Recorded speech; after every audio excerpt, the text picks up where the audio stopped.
Fatality.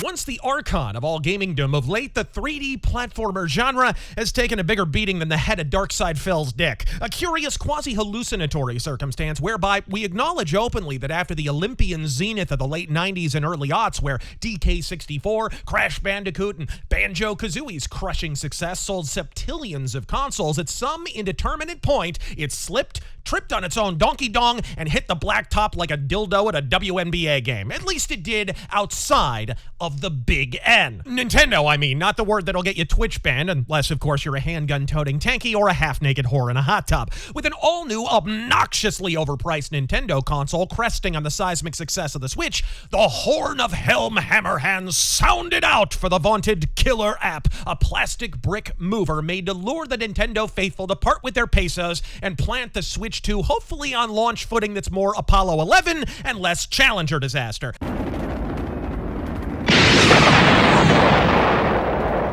And I'm elated to report that if quality of a given game is the sole determinant of such, Donkey Kong Bananza's a bitchin'-ass opening salvo for Switch 2. Indeed, as I review the game in question, I must beg the indulgence of the RazörForce faithful, as I intend to take the occasional detour as a sort of side review of the Nintendo Switch 2 itself, all too aware that where this $600 doorstop is concerned, many of you are more on the fence than the crack of Tim Pool's talentless ass. But for a boomer like me, Bananza's a bigger deal than even the fanboy factioneers are inclined to acknowledge. The first fully engorged 3D Donkey Kong offering in an osteoporosis-afflicting 25 fucking years. Gang, that's 3 times the age of Leo DiCaprio's last 2 dinner dates. Worse still, the previous attempt, Donkey Kong 64, was shit on harder than a WWE intern's fucking face. A game every autismal essayist on the interwebs now unapologetically asserts was a universally acknowledged back alley Bangkok abortion. But for my part,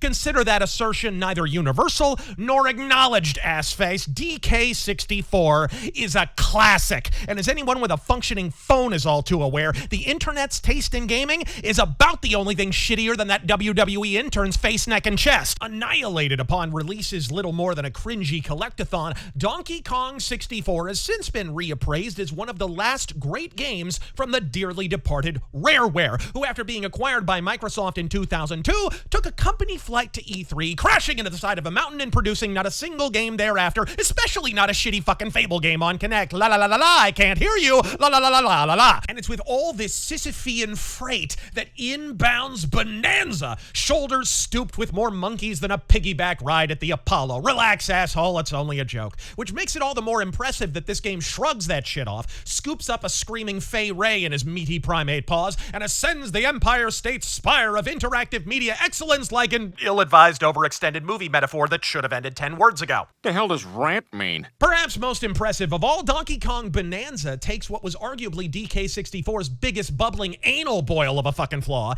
and turns it into arguably its greatest strength. One word. Collectathon. Collectibles. Look, even my monkey ass, who's bought every DK game ever shat out from the oriental asshole of Shigeru Miyamoto and will defend that game to his dying day, had to admit that at times collecting blue bananas and creme coins in Donkey Kong 64 felt like ironing the wrinkles out of tissue paper. And I have the iron heated up. It's on a low setting. And let's see if it works. When the bonus games were bitchin', it was a blast. When they weren't, it was ass with a side of steamed ass. Donkey Kong Bananza, bafflingly, not only does it run from Rare's collectathon inclinations, it arguably ups them 11-fold. In lieu of downing dozens of bananas, you unironically eat 11 dillion of the damn things. The difference, however, is that in Bananza, collecting coins, nanners, and Paleolithic fossils dating back to Nancy Pelosi's second term has actual meaning. Biting into a banana isn't just a neat way to hear a Jeffrey country holders sound-alike screech the words, "Oh, banana." It's a prelude to paying for full-on upgrades, additional health, punch power, and even altered beast bullshit like Super Saiyan animal form. At a glance, you're collecting cockloads of gold nuggets and nanners, an order of magnitude more than the much-maligned DK64. In function, however, all that collecting amounts to much more actual fun, for which directors Tanaka and Takahashi ought to take the longest, deepest damn bow of their ever-loving lives. Anyone, even veteran hands like Rareware, can fumble the ball on collecting assloads of loot in an adventure game. It takes an expert touch to imbue the self-same experience with meaning and mountains of fucking fun. DK Bananza does so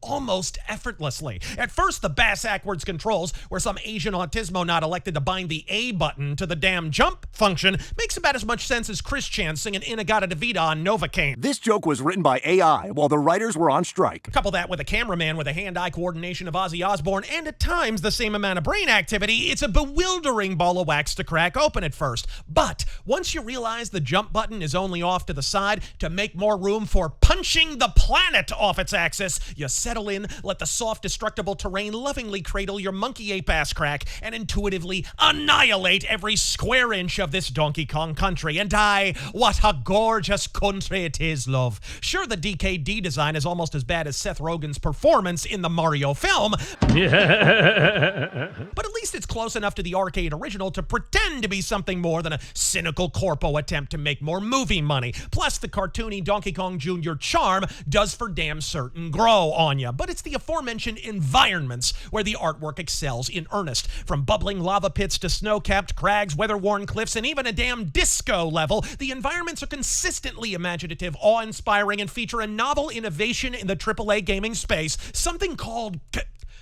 color? Blinding yellows, pastel purples, neon blues. If this game's color palette matches your girlfriend's hair, my apologies on your future breakup and restraining order. Sadly, the inspired art style also occasionally kicks the frame rate flush in the nads. While most mini-games and the majority of combat runs smoother than the Chinaman's chest, when too many objects appear on screen, it looks like a flipbook fucked a Netflix anime. My wallet photos clock a higher FPS. Yet given the game's performance in most other areas, I hesitate to put this one down to the Switch 2's anemic specs. More probably, it seems like some sort of optimization issue from over many flashy effects, meshes, tessellation, dithering, and other assorted video vocabulary words the hype meisters in gaming journalism have been pretending to know the meaning of since Adam Sessler was still on speaking terms with his hairline. At an undocked 1080p, DK Bananza's a beautiful bitch, if a bit on the blurry side. And with a screen the size of a cinder block bracketed by two halves of a controller, by the end of the average gaming session, my hands feel farther apart than Candace Owens' eyes.